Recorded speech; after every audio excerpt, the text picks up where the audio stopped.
Heartily welcome to Acharya Knowledge World. I am your SM. Today we will start Introduction to Trigonometry. First, what is meant by trigonometry? Trigonometry andre ಏನು? Trigonometry 10th ಗೆ ಬರ್ತದೆ, ಆಮೇಲೆ PUC first year second ಇಯರ್ಗೆ ಬರ್ತದೆ. ಈಗ first 10th ದಾಗ right angle ಟ್ರಯಾಂಗಲ್ಗೆ ಥೀಟಾನಿಟ್ಟು ಅದನ್ನು ಟ್ರಿಗ್ನೋಮೆಟ್ರಿಯನ್ನು use ಮಾಡ್ತಾರೆ. ಹಂಗಾರೆ ಮೊದಲು ಟ್ರಿಗ್ನೋಮೆಟ್ರಿ ಅಂದರೆ ಏನು ಅಂತ ತಿಳ್ಕೊಬೇಕು. ಟ್ರಿಗ್ನೋಮೆಟ್ರಿ ಅಂತಂದ್ರೆ it is a Greek word which is derived from Greek word which means trignon and metron. ಎರಡು ವರ್ಡ್ ಟ್ರಿಗ್ನಾನ್ ಮತ್ತು ಮೆಟ್ರಾನ್ ಅಂತ ಇವೆರಡು ಸೇರಿ ಟ್ರಿಗ್ನೋಮೆಟ್ರಿ ಅಂತ ಆಗ್ತದೆ. ಹಂಗಾರೆ ಟ್ರಿಗ್ನಾನ್ ಅಂದರೆ ಏನು ಅಂತಂದ್ರೆ ಟ್ರಿಗ್ನಾನ್ ಅಂದ್ರೆ ಟ್ರಯಾಂಗಲ್. ಆಮೇಲೆ ಮೆಟ್ರಾನ್ ಅಂತಂದ್ರೆ ಮೇಜರ್ಮೆಂಟ್, ಅಂದ್ರೆ ಟ್ರಯಾಂಗಲ್ದ ಮೇಜರ್ಮೆಂಟ್ ಅಂತ ಅರ್ಥ. ಟ್ರಿಗ್ನೋಮೆಟ್ರಿ ಅಂತಂದ್ರೆ ಟ್ರಯಾಂಗಲ್ದ measurement. Trignon plus metron is equal to trigonometry. In this case, trignon means triangle, metron means measurement. This is equal to trigonometry, means triangle's measurement. So, triangle's measurement is called trigonometry. In this lesson, we will discuss about 6 ratios of a trigonometry, which is called as T ratios. First, sin theta. Ille theta, gamma ಇಂಥವೆಲ್ಲ ಬರ್ತಾವೆ. ಇವೆಲ್ಲ Greek letters. ಈಗ pi ಹೆಂಗೆ ಅದು Greek word, ಹಂಗೆ theta gamma ಹಂಗೆಲ್ಲ ಬರೀತಾರೆ. ಅವಕ್ಕೆ ಥೀಟಾ ಅಂತಂದ್ರೆ ಅದೊಂದು ವ್ಯಾಲ್ಯೂ ಎಕ್ಸ್ ವ್ಯಾಲ್ಯೂ ಇದ್ದಂಗೆ ಅದ್ರ ಮೇಲೆ ಹೋಗ್ತದೆ. ಈಗ ರೇಷಿಯೋಸ್ 6 ರೇಷಿಯೋಸ್ ಇರ್ತಾವೆ. ಸೈನ್ ಥೀಟಾ ಎಲ್ಲರೂ ಸಿನ್ ಅಂತಾರೆ, ಸಿನ್ ಅಲ್ಲ, ಸಿನ್ ಅಂದ್ರೆ ಪಾಪ ಪುಣ್ಯ ಅಂತಾರಲ್ಲ ಅದು ಸಿನ್, ಅದು ಪಾಪ, ಅದು ಅನ್ಬಾರ್ದು, ಸೈನ್ ಅಂತ ಅನ್ಬೇಕು. SINE ಸೈನ್, ಅದ್ರ ಶಾರ್ಟ್ಕಟ್ ಆಗಿ ಸೈನ್, SIN ಸೈನ್ ಅಂತ ಅದ್ರ ಸಿನ್ ಅನ್ಬಾರ್ದು, ಸೈನ್. ನೆಕ್ಸ್ಟ್ ಕಾಸ್ ಥೀಟಾ, ಆಮೇಲೆ ಟ್ಯಾನ್ ಥೀಟಾ, ಆಮೇಲೆ cosec theta, sec theta, cot theta. Sine theta, cos theta, tan theta, cosec theta, sec theta, cot theta. ಇದು full form sine theta, cosine theta, tangent theta, second theta ಹಿಂಗೆಲ್ಲ ನೋಡಿದ್ವಿ. Second find out ಮಾಡಬೇಕು. Sine theta ಅಂದ್ರೇನು, cos theta ಅಂದ್ರೇನು, ಇವೆಲ್ಲ ಹೆಂಗೆ ಕಂಡುಹಿಡಿಬೇಕು ಅಂತಂದ್ರೆ, so the sin theta means opposite side divided by hypotenuse. ಹಿಂಗಂದ್ರೆ ಏನು? In the right angle triangle we have opposite side, adjacent side, hypotenuse. Right angle triangle according to Pythagoras, AC square is equal to AB square plus BC square. AC square is equal to AB square plus BC square, where AC is hypotenuse and AB is opposite side, BC is adjacent side. So sin theta ಇದು Pythagoras ಪ್ರಕಾರ hypotenuse, opposite side, adjacent side.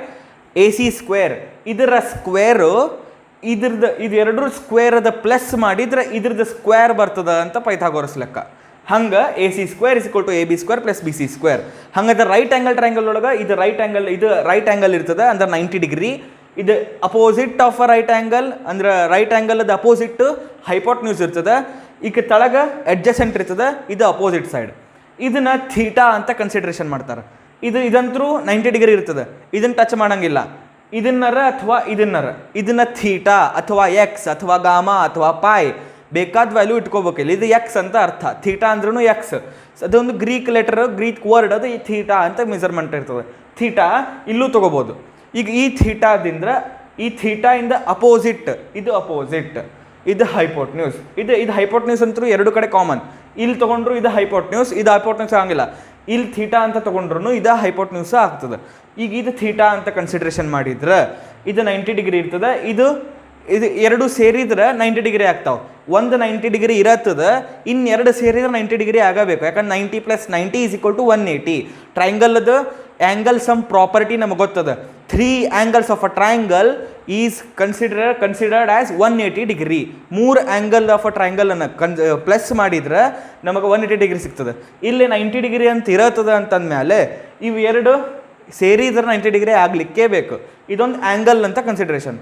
ಈಗ ಇದನ್ನು theta ಅಂತ consideration ಮಾಡಿದ್ರೆ ಇದರ opposite, ಇದರ ವಿರುದ್ಧವಾದದ್ದು ಎಲ್ಲದ opposite ಇಲ್ಲದ ಎ ಬಿ ಈ ಸೈಡ್ ಇದಕ್ಕೆ ಅಪೋಸಿಟ್ ಅದ. ಎಡ್ಜಸೆಂಟ್ ಅಂತಂದ್ರೆ ಬೇಸ್ ಇದ್ದಂಗೆ, ಅದಕ್ಕೆ ಹೊಂದಿದ್ದು. ಈಗ ಒಂದು ಗಾಡಿ ಇನ್ನೊಂದು ಗಾಡಿಗೆ ಹಿಂಗೆ ಇರ್ತದೆ, ಎಡ್ಜಸೆಂಟ್ ಆಗ್ತವೆ.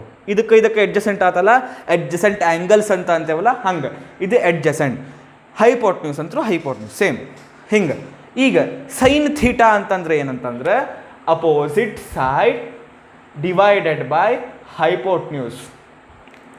ಇದು ರೇಷಿಯೋ, ಇದು ಡಿವೈಡೆಡ್ ಬಂತಂದ್ರೆ ರೇಷಿಯೋ ಅಂತ ಅರ್ಥ. So opposite side divided by hypotenuse, opposite side divided by hypotenuse gives me sine theta. ಇದನ್ನು ಥೀಟಾ ಅಂತ ಕನ್ಸಿಡ್ರೇಷನ್ ಮಾಡಿದಾಗ ಇದ್ರದ್ದು ಅಪೋಸಿಟ್ ಸೈಡ್, ಇದು ಅಪೋಸಿಟ್ ಸೈಡ್ ಆಗ್ತದೆ, ಇದು ಎಡ್ಜಸೆಂಟ್ ಇರಂಗಿಲ್ಲ. ಇದು opposite side divided by hypotenuse. ಇದನ್ನು ಥೀಟಾ ಅಂತ ಕನ್ಸಿಡ್ರೇಷನ್ ಮಾಡಿದಾಗ opposite side divided by hypotenuse, ಇದನ್ನು ಥೀಟಾ ಅಂತ ಕನ್ಸಿಡ್ರೇಷನ್ ಮಾಡಿದಾಗ opposite side divided by hypotenuse. ಒಟ್ಟು ಇದ್ರದ್ದು ಫಾರ್ಮುಲಾ ಏನು ಅಂತಂದ್ರೆ, ಸೈನ್ ಥೀಟಾ ಅಂದರೆ ಏನು ಅಂತಂದ್ರೆ opposite side divided by hypotenuse ಅಂತ ಅರ್ಥ. ಇನ್ನು ಕಾಸ್ ಥೀಟಾ, ಇದನ್ನು ಥೀಟಾ ಅಂತ ಕನ್ಸಿಡರೇಷನ್ ಮಾಡಿದಾಗ adjacent side divided by hypotenuse, adjacent side divided by hypotenuse, ಇದು ಕಾಸ್ ಥೀಟಾ. ಈಗ ಇದನ್ನು ಥೀಟಾ ಅಂತ ಕನ್ಸಿಡರೇಷನ್ ಮಾಡಿದ್ನಂದ್ರೆ adjacent side divided by hypotenuse.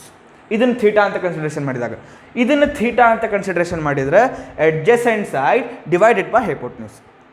Next tan theta. Tan theta ಅಂತ ಅಂದರೆ opposite side divided by adjacent side, opposite side divided by adjacent side. ಇದನ್ನು tan theta ಅಂತ consideration ಮಾಡಿದಾಗ opposite side divided by adjacent side. ಇಷ್ಟು ಈಗ tan theta. Cosec theta, ಇದನ್ನು theta ಅಂತ consideration ಮಾಡಿದಾಗ opposite side divided by adjacent ಅಂತ ಆಗ್ತದೆ. ಕೋಸೆಕ್ ಥೀಟಾಕ್ಕೆ ಸೈನ್ ಥೀಟಾದ ರೆಸಿಪ್ರೋಕಲ್ ಅಂತಂದ್ರೆ ಈಗ 1/2 ಅದ ಅಂತದ, ಇದ್ರ ರೆಸಿಪ್ರೋಕಲ್ ಏನು ಅಂತಂದ್ರೆ 2/1.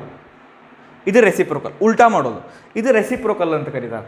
ಸೈನ್ ಥೀಟಾದ ರೆಸಿಪ್ರೋಕಲ್ಲು ಕೋಸೆಕ್ ಥೀಟಾ, ಕಾಸ್ ಥೀಟಾದ ರೆಸಿಪ್ರೋಕಲ್ಲು ಸೆಕ್ ಥೀಟಾ, ಟ್ಯಾನ್ ಥೀಟಾದ ರೆಸಿಪ್ರೋಕಲ್ಲು ಕಾಟ್ ಥೀಟಾ. ಹಂಗಿದ್ರೆ ಈಗ sine theta opposites by hypotenuse ಅದ, ಇದರ reciprocal cosecant theta, cosec theta. ಹಂಗಿದ್ರೆ ಏನಾಗ್ತದೆ hypotenuse divided by opposite side ಅಂತ ಆಗ್ತದೆ. ಕಾಸ್ ಥೀಟಾದ reciprocal sec theta. So sec theta ಅಂತಂದ್ರೆ hypotenuse divided by adjacent side, hypotenuse divided by adjacent side. Tan ಥೀಟಾದ reciprocal cot theta. Tan ಥೀಟಾದ ಏನದ opposite side divided by adjacent side ಅಂತದ. So adjacent side divided by opposite side. ಇದನ್ನು ಹಿಂಗೂ ಬರೀಲಿಕ್ಕೆ ಬರ್ತದೆ. Cosec theta ಅಂತಂದ್ರೆ 1/sin theta.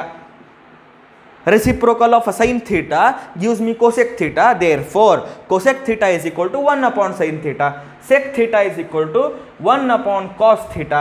Cot theta is equal to 1/tan theta.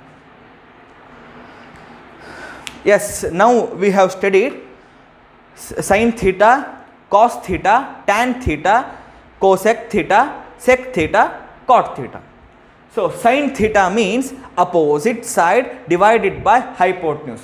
Opposite side divided by hypotenuse gives, if theta is equal to angle C. If theta is equal to angle A, we will get BC upon AC. If theta is equal to angle C, now we will get AB upon AC. It is called sin theta. Cos theta means adjacent side divided by hypotenuse. If theta is equal to angle C. If theta is equal to angle A, gives me this as a adjacent side and this as a hypotenuse, means AB upon AC is, if A is equal to theta, but C is equal to theta, gives me BC upon AC. Cos theta. Tan theta, opposite side divided by adjacent side. If theta is angle C. If theta is angle A, opposite side BC, adjacent side AB. Next, cosec theta. Cosec theta is reciprocal of sin theta. So cosec theta is equal to 1/sin theta. It means that hypotenuse upon opposite side, AC upon AB. But sin theta is equal to AB upon AC. So reciprocal of sin theta is cosec theta, that is hypotenuse upon opposite side. Next, sec theta means reciprocal of a cos theta, hypotenuse upon adjacent side. Next, tan theta or cot theta is reciprocal of a tan theta. It means that adjacent side upon opposite side. We can also write the cosec theta, sec theta and cot theta as 1 upon sin theta, 1 upon cos theta, 1 upon tan theta respectively.